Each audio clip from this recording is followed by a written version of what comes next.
Alright, welcome back to Super Sentai Review episode 534. Yep, we're here reviewing episodes 47, 48 for Lupinranger versus Patranger. Why only two? Well, because basically this is a quick two-parter, and then we go straight into the endgame right after this. And this is a very critical two-parter. So, in this particular one, 47, where Sekua, he's Panther 2, where he suspects Umika being Lupin Yellow. Yes, he wants to disprove that. And invites you on a date. Yes, a date. Yeah, and then of course, they're called away to deal with a gangler who turns out to be Goosh herself. Zemiko is in the episode, but he actually does fight the Lupinrangers, which of course they're basically dealing with him, and they can't beat him even with all the power-ups, because of course he was given a Lupin collection piece that looks like one of the shurikens from Ninja. Yep. So they've had him for Goosh. Basically, she had to, she beats up the Patrangers, and in order to save the life of Noel, basically just offers himself up to be dissected by her.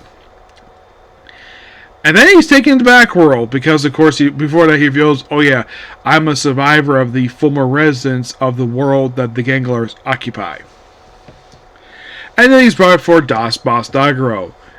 Yes, if this is at the Power Rangers, I would not be surprised if this is one of the Red Rangers basically doing this, because the Power Rangers love doing so like this, where, let's kidnap instead of kidnap basically the new guy in the team, the problem would have, if this was a damn Power Rangers, guess probably the one held captive. Probably one of the Red Rangers. Probably.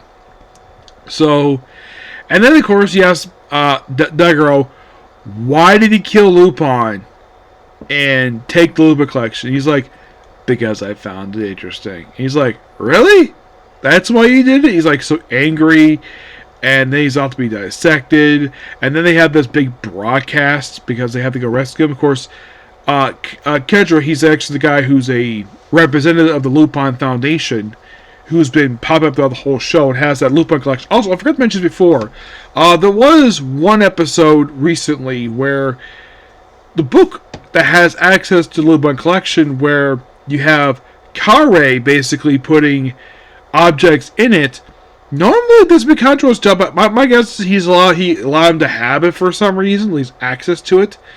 And so, yeah, he actually put a few items in. He put the 5-man ball and like one of the two objects. I think he may put the other one in too, which, yeah, he did that in episode 44. I forgot to mention that.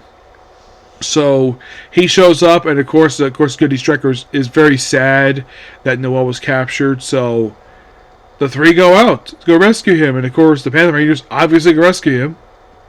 So they get there. They get to this place where, it's like he's gonna be had for a public execution. And I saw this. I'm like, yeah, this is taken from Gokaiger, because the same thing happened in Kaitou with that one, where they kidnap the Red Ranger, have a public broadcast basically about it, though of course he's saved by the Rangers basically. And I'm like, yeah, that's a second instance of this, where we have some for borrowed from Gokaiger, and also where, in the case of that one, it was a chief of staff. This time it was actually the mad scientist woman,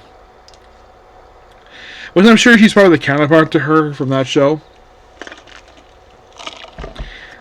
Yeah, then they break in. They have a tough time beating him, and of course, then the Lupin Rangers show up, and the boss is like, "Hey, you want to save him? Take off those masks." And then Umiko makes a decision basically to take out the mask, and then the whole world, because apparently this is broadcast on worldwide television, that the Lupin Rangers have been publicly unmasked. Their masks have been removed along with their hats. And, of course, Sumiko, that's Panther 2, He is shocked the fact the woman he loves is one of the is one of the Lupinrangers. Then, of course, basically, the Lupinrangers end up fighting, of course, Goosh, and then she summons basically one of her experiments. And then Dago is like, well, I guess you needed help, so I'm taking away your Lupin collection. Yes. And let's identify these particular objects because they have several pop up here. So, she had access to Cut the Cake, which is a repainted version of, get this, it's basically the sword that was used for Saba in Mighty Morphin Power Rangers Season 2 and 3. We have one called Unnamed Train, which is simply put the Battleizer morpher thing from Mega Ranger. We have Unnamed Dragon Head, which is the Rio Commander. That's basically the hit. This is top of his. This is his morpher. Painted Gold. And then we have Unnamed Throttle, which anybody sees this damn thing, it's like, oh, this is Deca Breaks morpher. You're like, really? Why the heck would they have Deca Breaks morpher? And get this, they also had Signalman's Signalizer. Yes, seriously. I'm like, why the heck would they have this damn thing? It's just so weird, the fact they have their hands on this thing. Unlike the other ones, which were some were repainted, this was not repainted.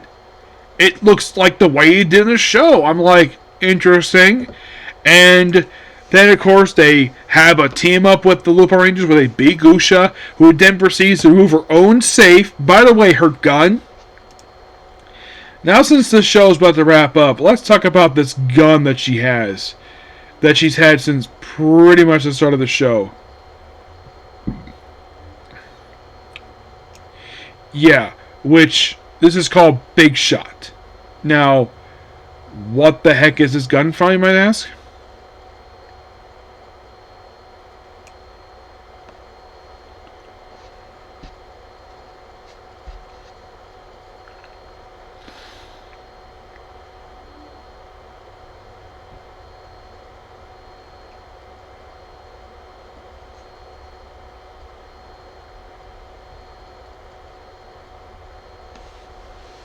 Trying to find here.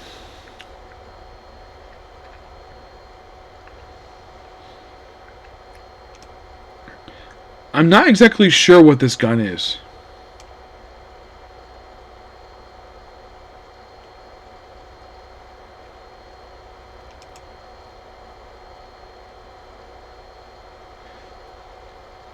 From the look of it, looks like coming from Go-Go 5, just repainted. It is possible this is probably an object from Go-Go 5. Yeah, that's probably what it is. Yeah, so then Goosh takes off her own safe, gives it to her experimental monster, and then she dies after basically a combined effort, and then the monster goes giant size, and then we have a mech battle, and then the monster has to beat it, and then, of course, they can't go back to Jura because their identities have been publicly unveiled. Yep. Because identities publicly unveiled, they can't go back to Jura, so basically they go on the run by the end of the episode. And Seneko is very sad that the woman he loves basically is, well, yeah. And I still have this thing where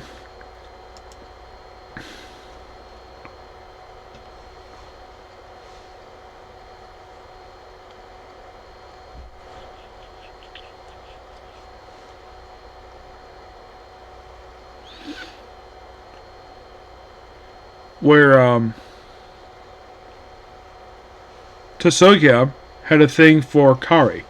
Yeah, it's like these two are very close. I had a theory in my head that these two that she had a thing for him hasn't really gone anywhere. In the case of Umiko and Sakura, yeah, it is quite obvious these two have a thing for each other. But you look at this like, okay, but Noel doesn't have a love interest. At least no one's interested in him. And Kechiro, well, in the case of him, you probably think like, does he have a love? Does he have someone interested in him? Yeah, a one-shot girl who appeared in episode 12. Yeah. But yeah, we're getting close to wrapping this up. We have roughly 3 more to go, which next video will be wrapping up this particular series. Well, not this review series, just reviewing Lupinranger versus Patranger. Yep, so yeah, that's pretty much the particular video. Please be sure to like, comment, subscribe, to notifications. Now, as soon as I finish watching the last 3 episodes, I will start my anime. The first anime I'm going to go to is One Punch Man. Okay? But that'll be later, alright? But see you next video.